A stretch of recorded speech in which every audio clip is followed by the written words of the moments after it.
Oke, Assalamualaikum warahmatullahi wabarakatuh. Perkenalkan, nama saya Revi Damayanti dari kelas akuntansi 23A dan prem saya 23412007. Oke, di sini saya akan menjelaskan tentang dasar prosedur pembukuan dan jurnal, berupa pengertian, prinsip dasar, jenis-jenis dan contoh serta kesimpulannya. Oke, pertama saya akan menjelaskan pengertiannya terlebih dahulu. Jurnal akuntansi bisa diartikan sebagai suatu formulir yang digunakan dalam mencatat semua transaksi yang dilakukan secara sistematis dan terperinci. Adapun semua transaksi dicatat sesuai urutan tanggal dengan cara mencantumkan keterangan dan jumlah nilai debit maupun kredit serta mempunyai nilai akhir yang harus sama atau seimbang. Singkatnya, dalam perakuntansian, jurnal merupakan tempat penampungan seluruh transaksi yang terjadi. Dalam akuntansi, jurnal memiliki jenis seperti jurnal umum, khusus, penyesuaian, pembelian, penjualan, dan lain sebagainya. Lanjut, kita ada prinsip dasar jurnal akuntansi, yaitu 1. Melakukan proses identifikasi dan penilaian pada bukti transaksi keuangan. 2. Menentukan perkiraan atau keterangan akun dari bukti transaksi dan menentukan kelompoknya. 3. Menetapkan cara perhitungan, entah itu penjumlahan atau pengurangan pada akun yang ada. Yang 4. Menetapkan kredit atau debit dari akun yang berkaitan dengan transaksi. Yang 5. Mencatat transaksi ke dalam jurnal umum sesuai dengan bukti transaksi yang ada. Lanjut, di sini ada jenis-jenis jurnalnya. Yang pertama ada jurnal umum. Jurnal umum adalah jurnal yang digunakan untuk mencatat seluruh aktivitas transaksi keuangan secara kronologis dan terperinci.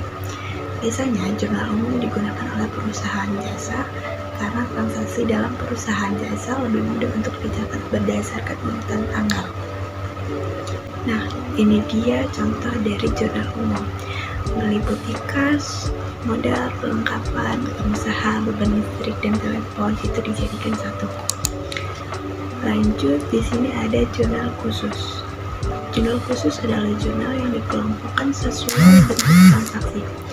Artinya, Anda harus melakukan identifikasi terhadap bentuk transaksi yang terjadi.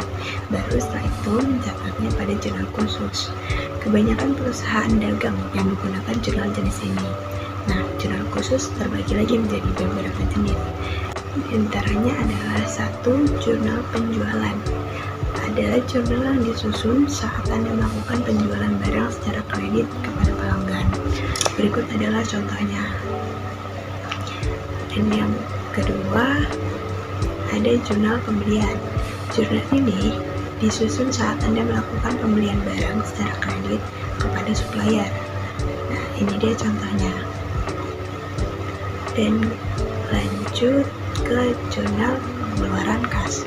Jurnal yang digunakan untuk mencatat setiap pengeluaran kas suatu perusahaan. Dan ini dia contohnya. Lanjut, yang terakhir ada jurnal penerimaan kas. Biasanya kas ini digunakan untuk mencatat setiap penerimaan kas suatu perusahaan. Oke, berikut adalah contohnya. Oke, itu dia materinya. Kesimpulannya adalah penjurnalan transaksi perusahaan memegang peran penting dalam siklus akuntansi perusahaan.